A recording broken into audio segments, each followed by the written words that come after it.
Bonjour et bienvenue, ici Johan Hunting. Dans cette vidéo, je vais partager avec vous 7 idées de business que vous pouvez démarrer depuis chez vous si vous voulez travailler à domicile.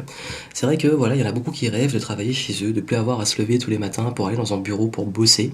Être très honnête avec vous, moi j'y arrive parce que là par exemple je suis en déplacement, je travaille où je veux quand je veux. Et le souci c'est qu'on se rend compte vite que quand on peut bosser chez soi c'est un luxe, mais ça devient aussi parfois difficile parce qu'on n'arrive plus à mettre des frontières entre notre vie privée, notre vie professionnelle, que parfois on a envie de sortir, de voir d'autres personnes, parfois on commence à être isolé. C'est une autre histoire, mais je voulais quand même vous dire que le travail à domicile c'est super au début, quand on passe du salariat à ça c'est génial.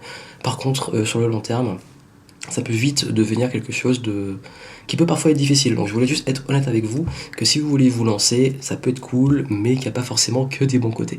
Alors 7 conseils si vous voulez voilà démarrer une activité très simplement depuis chez vous et ne plus avoir à être salarié et devoir vous déplacer.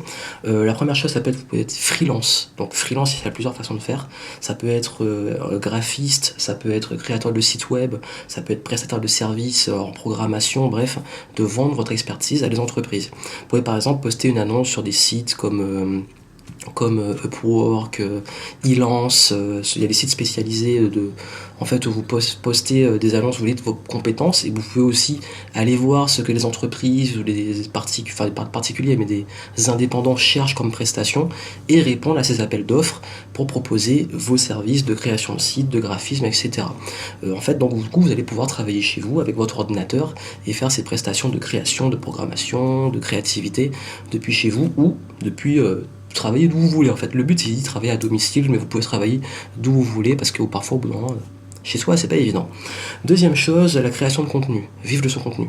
Devenir ce qu'on appelle un infopreneur, vendre de l'information. C'est ce que je fais, vendre des formations en ligne, vendre du savoir, de l'expertise. Ça peut être aussi vendre du coaching, parce que le contenu, ça peut être des coachings par Skype à distance. Ça peut être du consulting enfin, je vais revenir sur le consulting, parce que c'est particulier quand même le consulting. Bref, si vous avez une expertise, vous avez des idées, vous avez des choses que vous vendez, et à travers souvent des formations numériques. Si vous voulez en savoir plus, vous avez un lien juste en dessous où je vous montre comment créer une stratégie pour vivre de son contenu et comment créer un produit numérique. Donc, vous avez les liens en description où je détaille cette approche si vous voulez en savoir plus. Troisième chose, il y a l'affiliation. Vous pouvez tout simplement vendre les produits des autres. Donc c'est lié un peu à ce qu'on a vu avant, sauf que là, au lieu de vendre vos propres produits, vous allez vendre les produits des autres. L'affiliation, ça veut dire que si vous faites la promotion d'un produit, les personnes à qui vous avez fait cette promotion, s'ils achètent, vous allez toucher des commissions. Par exemple, si moi, Apple fait pas trop d'affiliation, mais je dis par exemple, là, mon iPhone, je vous le recommande et je dis c'est génial, c'est top, si vous voulez l'acheter, cliquez sur le lien en dessous, c'est un lien affilié, donc un lien qui est traqué, et si derrière vous cliquez sur le lien et vous allez acheter votre iPhone, je vais toucher des commissions sur les ventes. Je fais notamment ça avec Amazon, quand je recommande des livres, des produits, je touche des petites commissions dessus, bon c'est pas énorme, mais ça fait toujours plaisir et ça revient au même pour la personne qui achète. Donc voilà, et vous pouvez par exemple lancer, par contre il faut beaucoup d'audience. Si vous n'avez pas envie de créer un produit, tout simplement, voir comment vous pouvez promotionner les produits des autres dans votre domaine. Dans le domaine de la santé, faites pour la promo de produits sur la santé.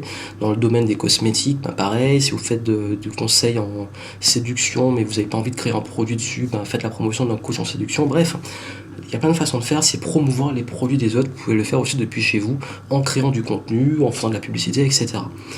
Quatrième chose, le consulting à distance. Ça, j'en ai fait pendant très longtemps, je l'ai fait en entreprise, mais aussi à distance, où tout simplement, là, on va faire des audits, on va faire des prestations pour les entreprises, faire du conseil pour les entreprises notamment, et on peut le faire depuis chez soi à distance. Puisque vous êtes parfois dans les tableurs Excel, vous êtes parfois à faire des stratégies et tout, et vous travaillez à distance.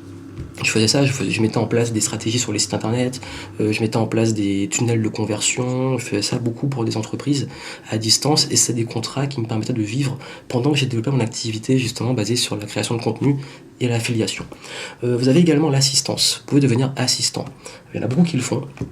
Assistant pour un entrepreneur ou pour une entreprise ou auprès de plusieurs personnes, vous faites des prestations pour eux, vous répondez à leurs emails, vous gérez leur espace client, vous faites le SAV, bref, vous devenez assistant comme quelqu'un pourrait engager un assistant, c'est vous l'assistant, et vous faites l'assistant depuis chez vous à distance, à votre domicile, quand c'est des business dématérialisés, vous pouvez les sites et les emails, mettre en place, faire le montage c'est plus de freelance, mais bref, les prestations d'assistance peuvent se faire à distance, c'est pas un souci, même les coups de fil.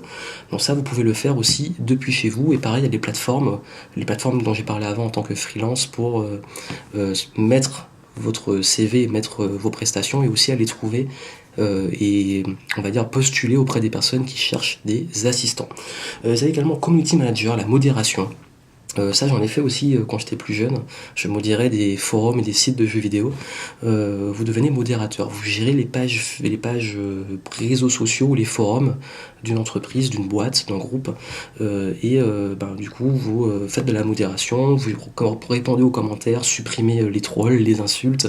Voilà, vous gérez en fait la communauté de cette entreprise. C'est très souvent externalisé et ça, vous pouvez le faire à distance, puisque les réseaux sociaux, les forums, tout ça, ça se gère à distance. Et puis, septième chose que vous pouvez faire, c'est être rédacteur. Être rédacteur, donc écrire pour des entreprises, écrire pour des boîtes, écrire pour des magazines, bref. Il y a beaucoup d'entreprises qui recherchent des rédacteurs qui créent du contenu pour eux. Je sais que, à une époque, j'ai déjà des tests de jeux vidéo, j'étais pigiste, sorte de pigiste testeur de jeux vidéo. J'ai également fait de la rédaction j'ai publié parfois dans des magazines sur l'entrepreneuriat ça permet si on le fait très souvent à plein temps, ça peut générer des gros revenus et vous devenez en fait au lieu de rédiger pour vous, pour votre propre contenu, vous rédigez pour les autres et vous êtes payé à la rédaction. Ça peut être payé au mot, ça peut être payé à la presta, ou ça peut être limite un salaire, un revenu régulier si c'est une rédaction courante. Il y a plein de sites qui cherchent des rédacteurs, n'hésitez pas à chercher dans votre domaine et c'est une bonne façon de vous lancer. Vous avez vu, il n'y a pas qu'une façon de faire, il y a plein de façons de vous pouvez vous lancer un petit business à domicile. Vous pouvez commencer à mi-temps, après vous lancer à plein temps quand ça commence à dégager suffisamment de revenus et ça permet de pouvoir travailler depuis chez vous ou d'où vous voulez, parce que le but c'est pas que de travailler chez vous, parce que franchement, je vous dis, au bout d'un moment, on en a marre d'être chez soi, mais vous pouvez travailler dans un coworking, en voyage, sur la plage, bref, du moment où vous avez internet, un ordinateur, vous travaillez d'où vous voulez. Donc ça peut vous aider. En dessous, je vous ai mis des liens pour ceux qui veulent plus la partie comment créer un business de zéro, et même dans petite activité, comment trouver des clients, comment vous développer. Vous avez les liens en dessous, et pour ceux qui veulent vraiment faire la création de contenu, qui quand même pour moi sur le plus long terme, ce qui est plus facile parce qu'on vend pas son temps, quand on vend de l'information, on vend pas son temps, on vend pas des prestations, on vend des produits numériques. Donc si vous voulez créer votre produit numérique et générer des revenus passifs, comme je le dis, vous avez une autre vidéo, si vous cliquez sur le i comme info, et vous avez un lien en description pour pouvoir voir comment faire. Donc allez voir tout ça, et puis je vous souhaite beaucoup de réussite, et n'oubliez pas, travailler chez soi c'est bien, mais vous pouvez travailler d'où vous voulez, donc ne vous privez pas. À très vite.